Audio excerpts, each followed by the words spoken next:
আমি গৈ আছিলো নলবাৰীত আৰু এইফালে চাকছো এইফালে আপোনালোকক দেখুৱাম বাৰু ভালকে এই ঘৰটো কাৰ জানেনে এয়া হৈছে আমাৰ সিএম ছাৰৰ ঘৰ আৰু এইফালে খুৰা এজন আছে তেখেতে ধুনীয়াকে ক'ব বাৰু কথাখিনি কওকচোন খুৰা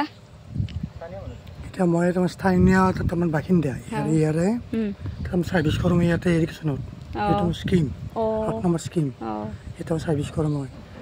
সারে মামা কেতিয়াবা মাসে মাসে আহে মা খায় মাসে মাসে এই পুৰণা ঘৰ মামাৰ মানে পুৰণা সম্পত্তি ইয়াতে এইবিলাক গোটা সম্পত্তি মামা হাতৰ এইফালে চাৰ ভালে আৰু এইবিলাক গোটা সম্পত্তি এই বিল্ডিংটো মামা হাতৰ এই বিল্ডিংটো মামাৰ খুৰাকৰ মামাকৰ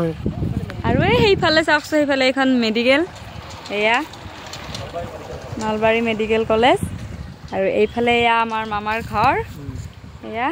আৰু তেখেতে ক'ত পঢ়িছিলে তেখেতে বটো ইয়াত পঢ়া নাছিল সিমানখিনি আপুনি গম নাপায় আৰু ঠিক আছে লগ পাই ভাল লাগিল খুৰা ঠিক আছে কোন ঘৰ আপোনাৰ আমাৰ ঘৰ বালিহত্ৰত বালিহত্ৰ বালিহত্ৰ